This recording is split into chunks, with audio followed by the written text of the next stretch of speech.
think Sword Art Online can't be interesting unless it got some fights or fan service in it, go watch episode 9 of Alicization and prove me wrong after that, bruh. Like, anyone who's seen episode 9, you were just sitting there like, this shit was... Okay, let's talk about it.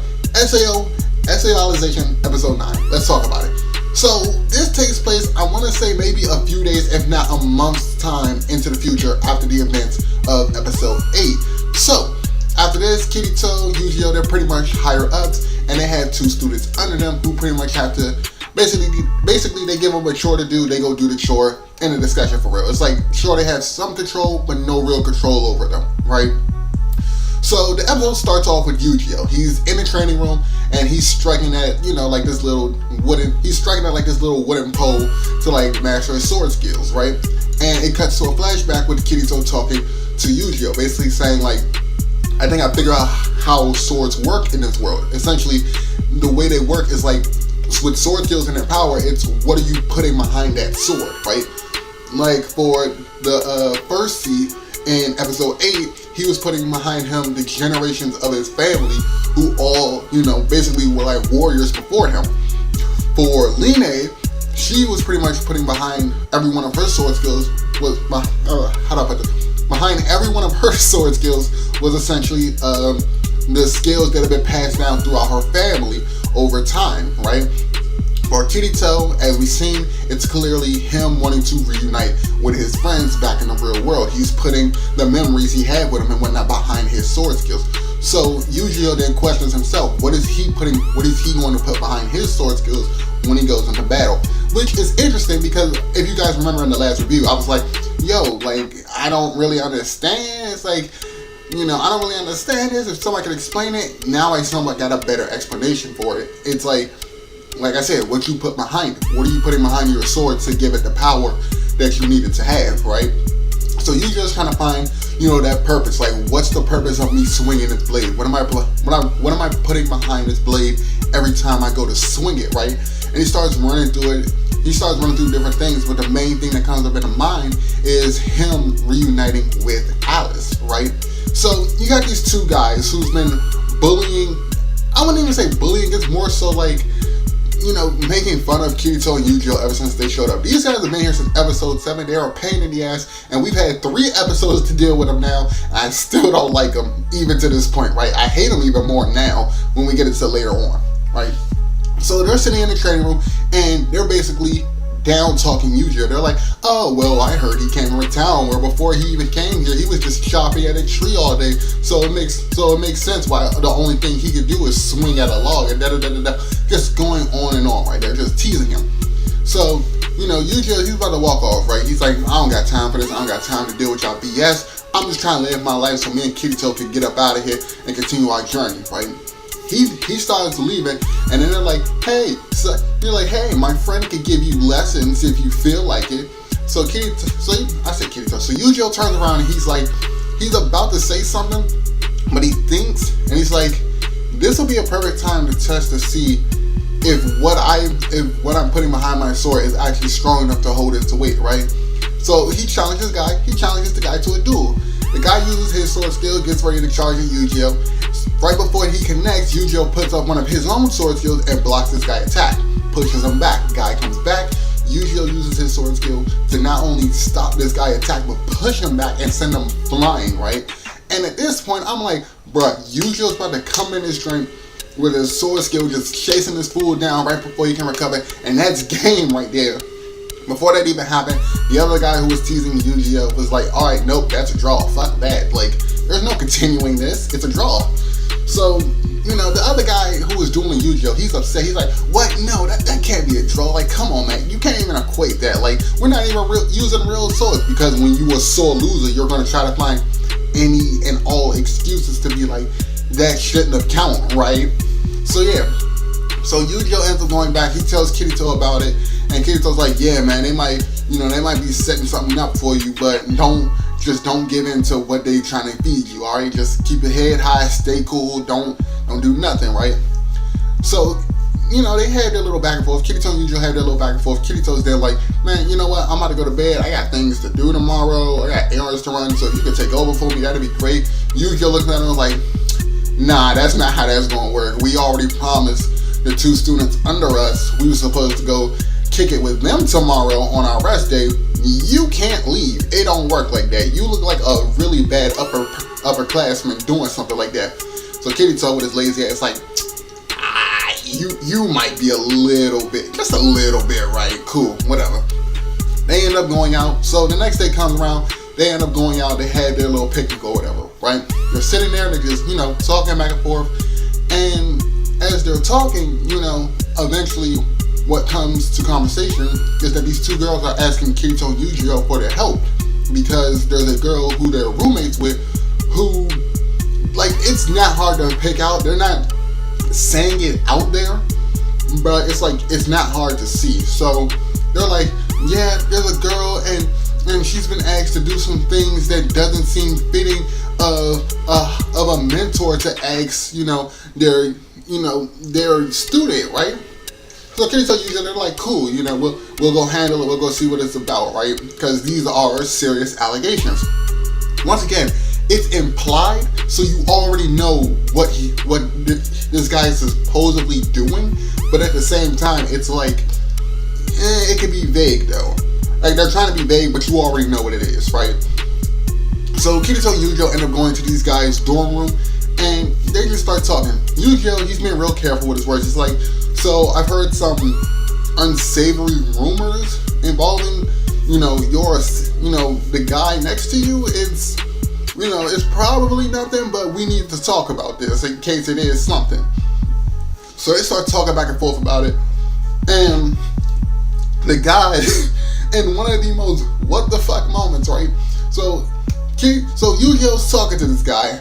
The guy's like, I don't know what rumors you're talking about, but he's like being an asshole about it. He's using sarcasm, like he knows what Yujiro's talking about, but he's playing around with it. So he looks at the other guy on the couch with him. He's like, do you know what they're talking about? The guy goes into details leading up to what happens, right? He's like, yeah, and you know, we were just in there and it was raining and she got soaked, and you know, I just told her to, you know, take off her clothes, and she was just sitting there in her underwear, and man, she was just looking something, and you could tell it's getting Yujiro really frustrated, right? Like, it's angering him to the point where he starts morphing his hands into the shape of like him holding his sheep and blade, and I was sitting there, I'm like, fool, Yujiro finna, bruh, it's about to be over. If he had a sword on his waist, bruh, like, it's about to be over. So they keep going on, and Kirito's like, all right, look, this better be the last time, or next time we're getting higher ups to come in here and handle this investigation, you know, make this a whole investigation, whatever. They leave, and Yujiro is thoroughly pissed, bro. And one thing that unsettled me with this episode was the fact that Kirito is just sitting there and he's got a smile on his face. Like, don't get it wrong, I get it, he's playing cool, he doesn't want to give in to what they're trying to feed him, but at the same time, it's like, if you've seen Alfheim, you remember Sugio, the guy who imprisoned your girlfriend in Alfheim, who also sexually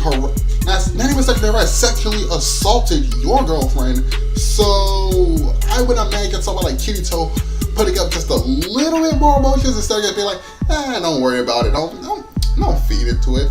But yeah, you don't feel like Kirito just being like, just don't worry about it. It's like, dude, your girlfriend was raped in front of you. I feel like you, of all people, should be like, just have a little bit more emotion, you know, like, you know, Yujiro's at a certain point where you should be like at his point and not a little bit higher. So it's like, maybe you should fix that just a little bit. But you know, Yujiro is pissed, and Kirito even points it out. He's like, yeah, let's be lucky you didn't have a sword on you. I'm like, yeah, because this dude's head, who was sitting there describing the events leading up to the sexual assault, it's like, if Yujiro had a sword in his hand, this guy's head would be off his shoulders rolling like a bowling ball, bro. And then he would just point his sword at the other guy and be like, we got a problem? You feel me? Like, Yujiro would have murdered this man, right? So Kirito is essentially, he's like, yeah, you know, just don't feed into it, all right? If it keeps going on, we're going to get higher ups brought into it. But other than that, do not feed into what they're trying to give out. All right, we gave them the first warning. Just leave it be. Yu-Gi-Oh's essentially like, cool, whatever. Ends up going back into his room. One of the students underneath him ends up coming in there. I think her name is T. I don't know how to say her name, to be honest with you. It's T. If I remember, it's Tiese. If I remember correctly, how you spell it. I don't know how to say it. But yeah, she comes in here and she's talking to Yu-Gi-Oh. And from earlier in the episode, she ends up explaining how her family works. Her family working in a type of way where it's like a noble family. And if you know how noble families or how some of them work, essentially like their sons or daughters of noble families end up like at a certain point they're like, okay, so when you hit this age, you're going to get married to this person, usually for political power or like for a political alignment in one way or another, right? And essentially that's how this girl's family is. She gets, once she graduates from the Swordcraft Academy, she's going to get married to somebody, right? She doesn't have a choice in the scenario. And the girl, she's in fear because after seeing, not even seeing, but hearing what her roommate was going through with one of the higher ups, of course she's fearful. She's like, I don't want to go through what she's going through, right? I don't want to be with a man who's as bad or worse than this guy, right? So in Yu-Gi-Oh, he's feeling like sad about this because he's like, he's feeling sad to an extent about this because he understands where she's coming from. No one should have to deal with that. No one should have to have a fear of dealing with that. So eventually, she comes up to him and she's like holding on to him and she's like, listen, I want to ask you a favor. There's a tournament coming up, and if you rank high enough, because basically the way it works is like, the way she words it is like, you get married to someone who's either equal to your rank or someone of a higher rank. And she's like, Yu-Gi-Oh, if you get to a certain, if you get a high rank, she's basically implying that she wants to be with Yu-Gi-Oh, like she has feelings for Yu-Gi-Oh. Which, let's be fair, if you've seen like episode 7, not even episode 7, I'm sure that episode 8, you already knew like one of these girls had feelings for one of them. You already knew this. It was just a matter of who had feelings for who, right? So this just brings that out. So now she's, like I said, it's just implied. She never finishes the sentence. And even Yu-Gi-Oh in the end, it's like, I'm only really doing this to go reunite with Alice. He doesn't say it to her, but he's thinking it. He's like, I only wanted to do this to reunite with Alice. But he's like, he still accepts, he still accepts what she's saying. She's like, sure, like basically, yeah, I'll do it. So it's interesting, to be honest. Because at this point, it's like, because at this point, I thought to myself, I'm like, okay, so it's clearly that Yu-Gi-Oh and Alice are going to be together by the end of this series. That's what it's leading to. But now it's not Yu-Gi-Oh and Alice, but it's Yu-Gi-Oh and his student who might be together. And to be fair to anyone who's probably read Alicization, which is more than likely at its end, I would believe it's at its end by the time we got to this point. You guys probably already know the ending, so if you know it, please don't spoil it if you watch this video. So yeah, so now, it's just like an interesting little mix-up. And it's interesting because also we could see it like in later like in later episodes, they're already hinting at the idea of, Yu-Gi-Oh and Kirito entering this tournament in order to increase their rank. And like Yu-Gi-Oh even said to the girl, he's like, not even said to the girl, but like in that moment, he's basically like, I'm only doing this for Alice. I need to enter this tournament in order to become an integrity knight. So it's interesting because now we're building up to Yu-Gi-Oh actually becoming an integrity knight, which I can't wait to see. So all in all, this was an interesting episode. Sure, it was only like a little bit of action in the beginning, but other than that, what made up for the action was the actual, events that transpired in this story. So all in all, I would say episode 9, pretty decent episode. I mean, I don't know. I feel like it was, how do I put this? It was one of the stronger episodes that came out, like that's just how I feel about it. It wasn't a lot thrown in there to progress the story as a whole, but also the events there were interesting enough to like not make me feel as though, okay, we could do without this episode, like it was in some other episodes where it's like, we could do without this, or we could do without half the episode. Like, you know, like half of the episode could have just been this, and then the other half could have just been something action-packed. That's not how I feel about this episode. We could possibly be seeing Yu-Gi-Oh! Fighting one of these guys, and I could even see Yu-Gi-Oh! In the future episode probably fighting one of these guys, and because of the rumors of this guy sexually harassing one of these females, I can see Yu-Gi-Oh! Being on the verge of getting ready to kill this guy for that. If the indication of him in their room when they were confronting this guy about it is, you know, of any factor to give for that.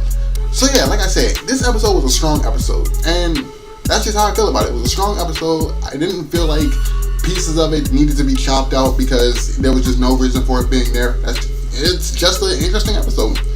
So yeah, I'm gonna end this review right here. This review is actually shorter than a lot of the other ones I do, but we ain't gonna talk about that. If you guys did enjoy this review for SAO Alicization, go ahead and like, comment, and subscribe. And with that being said, I will see you guys in the next video.